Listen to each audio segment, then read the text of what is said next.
Detroit basketball. Ellie out of the corner for three. Brady at the buzzer. Yeah! Free. Down to three. Down to two. It's a three. Good! Good! James Harden, a flamethrower. Oh, no.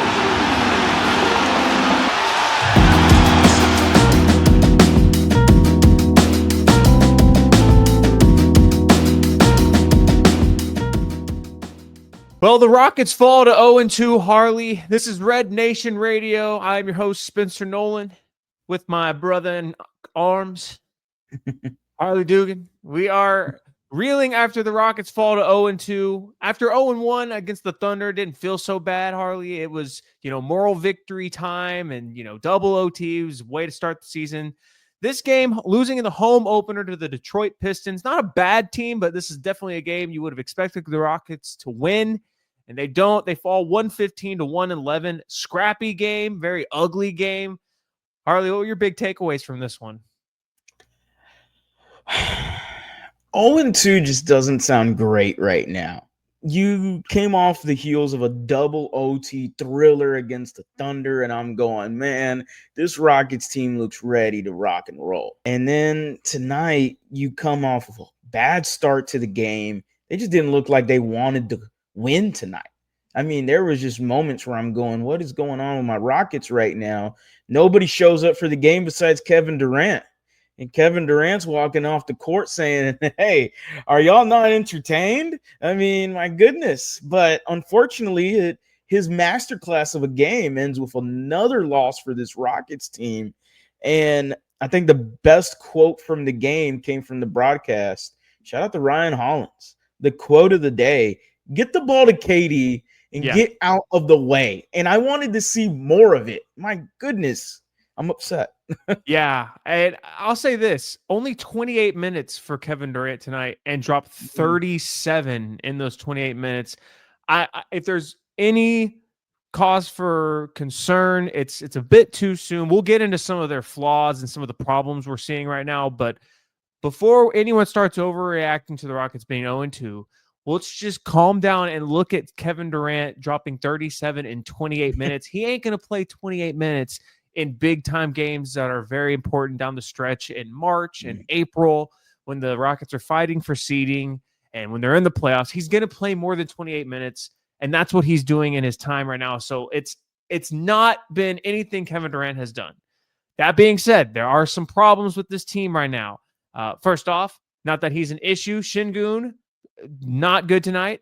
5 of 18 from the field. Just did not really handle Jalen Duren's size very well. Really got handled down low. Reed Shepherd on defense is really starting to become a problem.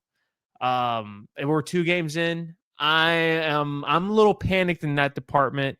Bad game from Jabari. It seemed like everyone outside of Kevin Durant played one of their worst games I've seen them play, and Kevin Durant only played 28 minutes. It's just there's not a lot of takeaway from that, but still only a 4-point loss, that being said. Yeah, I mean, if you had another running mate with Kevin Durant, you should win this game pretty easily, actually. You mentioned Şengün, only 17 points. He didn't look good. He was 2 for 10 at halftime, and even before that, he was flustered, man. He kept going to the rim. It was not looking pretty for him. Shout out to the Detroit Pistons, but not a shout out to the NBA referee. And my goodness gracious. I mean, the first half was about 6 hours. You had foul after foul. It was super chippy in the game. Shout out to Detroit basketball. It was, my goodness, it was filthy, man. It was a pretty ugly first half considering the amount of fouls we were getting called. I don't want this to be something I start to get sounding like a broken record with Harley, because it's still pretty much a pipe dream. But I'm still having that same thought I had the other night, and I'm even going to double down on it even more about we might need to look into trading Tari for some point guard help. Here's another reason why I didn't mention the other night. And tonight we got some good minutes from Josh Okogie. Eventually, they're going Man. to get Dorian Finney-Smith back. Like, there is enough wing depth on this Rockets team right now. If Tari Eason is not going to sign an extension and we're not going to have good point guard play, I would be behooved to not think that there's a team out there that would take Tari Eason for a point guard, especially if we attach some picks out there. I think they could get pretty much whoever they want because Tari Eason is a good fit for most teams, but the Rockets just have too many wings right now. I'm sick of watching Jabari Smith bring the ball up court. Reed Shepherd, not much better, but he at least played better tonight. Shot the 3-ball well tonight. Reed Shepherd did, but there's just a lot of problems with this Rockets team right now, and yikes. The defense has not been there either. I want to say that too. The defense we saw from last year has not been there. There's been some inconsistencies with the defense because there's lapses. There's times where I'm going, there it is. That's that defense I've been wanting to see. And then there's just lapses in the game where I'm going, that's not the same Rockets defense that I'm accustomed to seeing from Ime Udoka and the crew. So I wouldn't expect that to be a problem moving forward, considering our head coach and how he runs a tight ship there in the Toyota Center. But KD with a big game. You mentioned Reed Shepherd. Look, people are going to continue to attack him constantly. And, I mean, eyeball test, if you look at the stats, you're saying, oh, you had 3 steals. What are you talking about? But the eyeball test doesn't necessarily equate to the number of steals he had. And then to your point with Tari and Eason, man, we maybe had maybe 2 moments in the game from him tonight where we went, hey, there we go. Great play on Cade Cunningham, Cade just looked really lazy on that play, and Tari just, snatched up the ball and then just yammed it on him.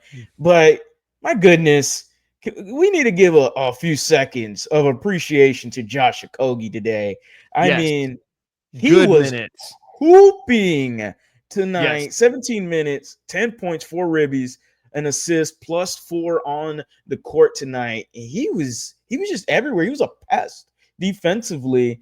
Someone that was a late addition to this Rockets team. Vet minimum. Yeah, that's what I'm saying. I want more minutes for Josh Okogie, making sure he is a part of the rotation going forward, for sure. Yeah, it's fueling your narrative surrounding Tari Eason and a trade for a point guard and Windhorse me all you. Exactly. I'm just saying something's up.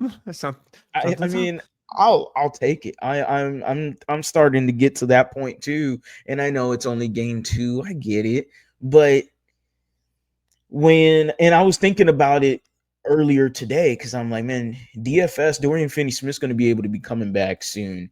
You have Josh Okogie giving you solid minutes. Okogie kind of reminds me of just David Nwaba, a good defensive guy that's going to give you everything he has. Lots of Jayshawn Tate, and I know Jayshawn Tate isn't anyone that's going to get a lot of minutes, of course, but he is injured, and it is another wing that you do have to take account for, and they have to like him in some sort of capacity because he's still on this team.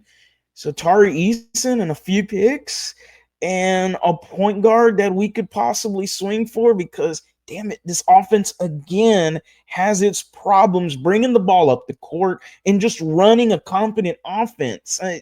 I'm right there with you. I'm tired of seeing Jabari bring the ball up. It's just not pretty right now. Reed Shepherd, there's a lot here, man. Yeah. I'll say this. I'm ready to see some Aaron Holiday minutes and for the time being. Maybe even some JD Davison. I'm ready to see some. At least give them 5 to 10 minutes between the two of them. See if one of them can be a spark plug. I'd be interested to see if they could bring anything. Again, I like what Reed Shepherd brought tonight with his shooting, but I'm kind of at a point where I think the point guard experiment with Reed Shepherd, I don't think that's going to be the role that's going to fit him best to have an NBA career. I think he's going to be a like you mentioned last show, JJ Redick type of shooter. I think that's going to be the type of guy he's going to be. And look, can he be a successful NBA player still? Absolutely.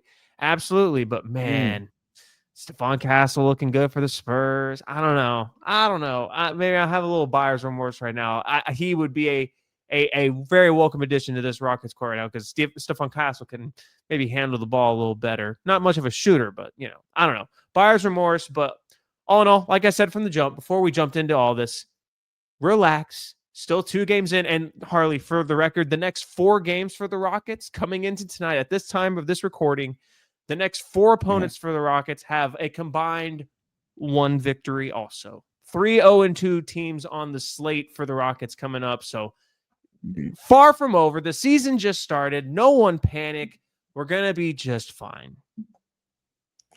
Yeah, I'm right there with you. It is a horrible start to the season, being 0-2, especially this game. It just felt like you shouldn't have lost this game. That's just my feeling. The free throws, man, for the Rockets, not the same as what we saw from the OKC game. But, hey, ultimately, you mentioned 1 victory in the next 4 upcoming games. The Houston Rockets could get right back into this. The season is young. Let's let it blossom. And let's, before we start overwatering our plant, let's just see what happens a few days, okay? And then maybe then we can have a more good, renowned take on this Rockets team. Because right now, the temperature check isn't good right now. The baby's overheating, and I'm not liking how it's looking. I'm panicking, but it's 0-2, and I'll calm down. This Rockets team should be very much well for the future. Relax, man. We're going to be all right. But y'all let us know in the comments who were the winners tonight, who were the ones that helped us stay afloat a little bit, and what should the Rockets do about the point guard situation? Drop in the comments some names that you'd like to see here in Houston. So until next, Red Nation Radio, for Harley, this is Spencer. We'll see y'all next time. H-Town, y'all take it easy.